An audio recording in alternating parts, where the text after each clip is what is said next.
Конор Макгрегор мен Хабибтің реванш жекпе-жегін дәл осы Атлетико Мадридтің стадионынан тегін көрдік. Қосымша қасында футболда бар. Жалпы Атлетико Мадрид пен Барселона арасындағы матчта бәрі болды. Голда, жақсы дриблингтер, қарымта шабуылдар, 100% сәттерді қорғай білген қорғаушылар, офсайдтан гол, UFC және көзін шүберекпен орап алған төреші. Әсіресе бірінші таймдағы төрешінің қателіктері ойбай-ай дейтіндей өте ят болды. Бұл төреші маған ауылдағы жас балдарға көшеден кездейсоқ өтіп бара жатып төрешілік еткен бір братан секілді көрінді. Жарайды, жақсы айтылатын сөздеріміз әлі алда. Сіздермен бірге желаяқ арнасы. Тіркеліп, лайк басып кетіңіздер. Қолдауларыңыз өте маңызды.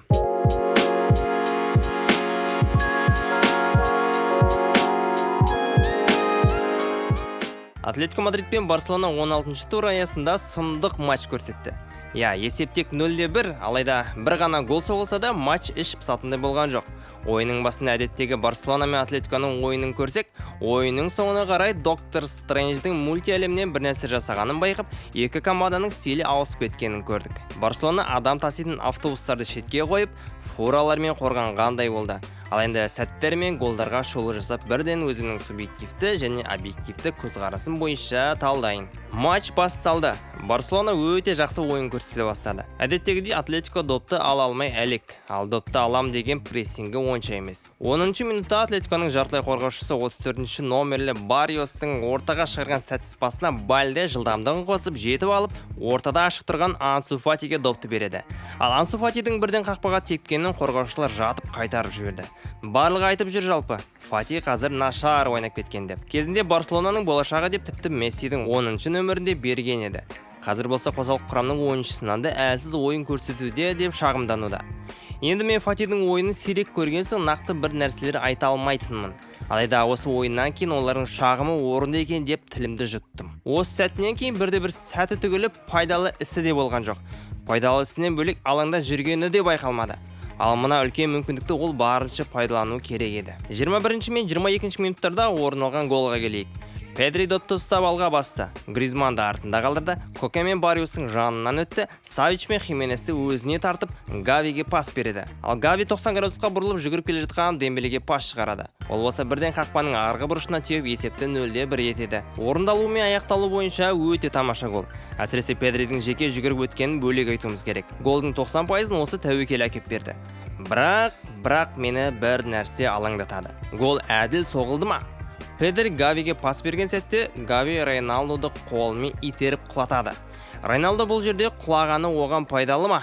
Барып допты алғаны дұрыс қой құлағаннан қарағанда. Әдейі құлады деп айту орынсыз. Мұны тек мен емес Атлетиконың ойыншылары да төрешіге айта бастады. Тіпті ойыншылардан бөлек бізге тікелей эфирді көрсетіп жатқан кісілер осы сәтті қайта жақындатып көрсетіп, бір нәрсе бар-ау деп күмәнданды. Алайда төреші ешкімді тыңдамай голды есепке алды. Дұрыс, ондай 100% фол деп айтуға болмайды. Допқа күрес дегенге де жатқызуға болады. Бірақ Гавидің ережеге сай емес итеріп, Рейналдоның құлағанын жоққа шығара алмаймыз. Ойыннан кейінгі сұхбатта Педри осы алға ұмтылған туралы айтып өтті. Хави маған алда ойна, соққылар жаса, ойынды әрле деп ылғи айтады. Маған командаға көмектескен ұнайды. Бұл гол біріншіден Хавидің арқасы деп бапкерін мақтай түсті. Сол үшін екен ғой қорқпай алға басып жүргені. Келесі сәттерге өтейік. 24-ші минутта Педриге өте әдемі мүмкіндік келді. Оған дейін Гави, Дембеле, Фати бір-бірімен доп алмасып, Атлетиконың ойыншыларын айға қаратып кетіп жатқан. Соңында Фатиге келген допты Хименес алып қойып артқа пас береді. Басын көтермей берген пасы Педриді қақпашымен бірге-бір шығарып, өте қауіпті сәтке алып келеді. Мұны түсінген Хименес те бірден басын ұстап, бұл қайткенім деп өкініп тұрып қалды. Алайда жас бала Педри ол кез келген жерде сала беретін Левандовски емес. Көп ойланып тебем дегенше соққысын Малина қайтарып қалды. 33-ші минутта қателігімді шаюым керек деп Хименес әуелетіп келген допты қақпаға бірден басымен соққы жасайды. Доп қисық ұшты. Байқап жүрмін, Хименес қазір баяғыдай жақсы ойнамайды, көп кезде қателеседі. Ал әуелеткен доптарды қақпаға жақсы ұрамайды. Бұрын ондай жоқ еді. 42-ші минутта Атлетико Мадридте супер сәт болды. Барриос Феликске, Феликс допты айналып сол қапталдағы Караскаға. Караска болса біраз допты ұстап, қорғаушына шапшаң қимылымен қалдырып Гризманға пас береді. Пасы шыны керек Гризманға жетпейтін еді, егер Феликс доптың бағытын сәл бұрып жүрмеген кезде. Доп Гризманда. Соққы. Тер Штеген өз орнында екен. Дәл осы кезде Феликс неге маған бермедің деп қалды. Бірінші Гризман соққысын айтайық. Сосын Феликске пас бере алар ма еді? Осыны көрейік. Феликстің допты бұрып жүргені Гризманға өте әдемі келді. Оң аяғымен жақсы ойнай алмайтын Гризман осы кезде солақай емес, оңқай болған кезде нәтиже басқа болар ма еді? Бірақ сол аяғымен де сәл шетіне немесе сәл өтіп тепкен кезде голға мүмкіндік алары сөзсіз. Одан бөлек Тер Штегенді де айтпай қалуымызға болмайды. Өте сауатты сейв жасады. Ал енді осы сәтте Феликске пас беруге мүмкіндік болды ма? Міне осы сәтте қиып немесе жоғарымен көтеріп беруіне болады екен. Феликстің де айтар назы орынды деп қарастыруға болады. Бірақ ол қаншалықты сәтті болады? Меніңше тепкені дұрыс болған. Жақсы сәтте теппей өкінгенше, теуіп өкінген дұрыс. Себебі дәл осы сәтте пас беру өте қауіпті. Өтпей қалуы мүмкін және офсайд болуы да ғажап емес. 62-ші минутта желаяқ Дембеле әуелеткен пасына Атлетиконың қорғаушыларын шаңында қалдырды. Бірақ қақпаға келіп тұрып қисық тепті. Дриблинг, жылдамдық, пас барлығы бар бұл ойыншыда. Тек соққыларын жақсартса, тең келетін ойыншы табылады ма? Допталған сәтте артында Ферран жүгіріп келе жатқан. Алайда оған пас беру қай жағынан қарасақ та қиын болғанын байқаймыз. 71-ші минутта Барселона бұрыштама жасап, Ферран Торрес офсайдтан гол салды. Офсайдтан салған голына тек өзі ғана өкініп қалды. Енді матчтың ең қызық жеріне келейік. Дәл осы жерде ұйқым ашылып, Фергюсонның ұтылған сәттері есіме түсіп кетті. Кім жеңеді, сол жеңеді. Қазір болады жекпе-жек деп екеуі бір-бірін қалқындырып, шаштарын тартып, футболдан тыс өнерлерін паш етті. Ал енді объективті түрде қарайтын болсақ, Ферран Торрестің ашулы ісі барлығын бастап отыр. Допқа талас сәтте Савич сәл дөрекі болған рас, бірақ оны құлатып шашын тарту бұл қаншалықты дұрыс. Оның үстіне дәл сол Савичтің дөрекілігі ол ойын шекарасында жасалған күрес. Ал Ферран болса, жас бала секілді сол күреске шыдай алмай өзінің ашуын көрсетті. Савич те осы кезде қоя салса болар еді ғой. Кейін бәрін шешіп беретін var деген бар еді дегендей. Жоқ, бұл кезде ол да Ферранды қалқандырып, аға деп айт деп қинай бастады. Екеуі де лайықты қызыл қағаздан алды. Осы қылықтар үшін 4 ойынмен 12 ойынға дейін ойыннан шеттетілуі мүмкін. Тіпті кейбір баспалар 15 ойынға дейін деп те айтып жатыр. Не болса да бұл әрекеттері екеуінікі де орынсыз болды. 94-ші минутта матчтың нәтижесін нүкте қоятындай сәт болды. Хименес ортадағы Лорентеге пас береді, ал ол бұрылып жүгіріп бара жатқан Кореяға әуелетіп пас тастайды. Корея көп ойламай ашық тұрған Гризманға беріп, ол болса бірден соққы жасайды. Қақпада қақпашы жоқ, бірақ Барселона қорғаушысы Арауха дәл осы 100% сәттен құтқарып қалады.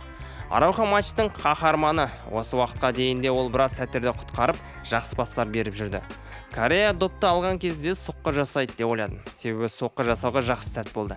Бірақ ол өте ақылды шешім қабылдап, ашық тұрған Гризманға пас берген кезде бұл Кореяның шешімдердің алды болды деп іштей Кореямен мақтандым. Өйткені көп кезде Корея маған ұнамайтын. Атлетико Мадрид ойындарын көріп жүрген адам ретінде растай аламын. Ал енді Гризман допты алып ортаға емес, кез келген басқа жаққа тепкен кезде гол болуы мүмкін еді. Бірақ өте жылдам сәт болған соң бірден жасаған соққысы ортаға кетеді. Мойындайық ағайын. Гризманның гол салу нәтижелері әлсіз. Бұрыннан сондай еді, қазір де сондай. Оның басты функциясы гол салуда емес. Францияда бапкер сол үшін оған басқа позиция беріп қойған. Ол сол позицияда өзін 100% көрсетіп, әлемді таң қалдырды. Атлетикода да кейбір кезде сол позицияда ойнайды, бірақ көбінесе шабуылшы қызметіне кетіп қала береді. Бәлкім сол бапкердің айтуы шығар. Әйтпесе Францияда да алға шығып кете беру керек еді ғой. Гризман гол сала алмайды демеймін. Бірақ ойын жүргізгені одан да жақсы. Ойын бітті. Барселона жеңіске жетті. Қызықты статистикалары қарайық. Жалпы статистика бізге Атлетико Мадрид үлкен басымдық көрсеткенін көрсетіп тұр. Соққылар саны бойынша да, шабуылдар бойынша да, бұрыштама болсын бәрінде алды. Тіпті доп ұстау иелігі Барселонаның әдеттегі үлкен пайызын көрсетіп тұрған жоқ. Бірақ нәтиже қандай? Нәтиже ол статистика емес.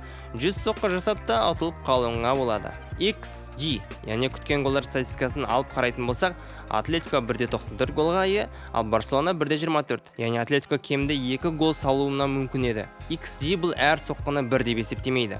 Тіпті пенальтимен соққының өзін 100% емес, 0.79 деп береді екен. Сонда 1.94 дегеніміз 2 емес, одан да көп сәт болды дегенді білдіреді.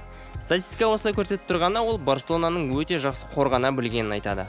Хускорт бойынша әрбір ойыншы неше рейтингтен алды. Атлетико Мадридтен ең көп алған 6-9 ұпаймен Барриос, 6-8 нәтижемен Лоренте. Шынында да осы екеуі жақсы ойнады. Барселона сапында ең үздігі 7-7 нәтижемен күнді алып отыр. Енді меніңше үздік болатындай істер жасаған жоқ. Тек сауатты және қателіксіз істермен айналысқаны үшін ғана осындай ұпай беріп жатыр ау. Әйтпесе матч қаһарманы ретінде Арауханы немесе Педриді қояр едім. Ал жалпы Ла Лиганың айтуы бойынша ең үздігі ол Гави екен. Ал сіз кімді матч үздігі деп ойлайсыз? Енді төрешіге келейік.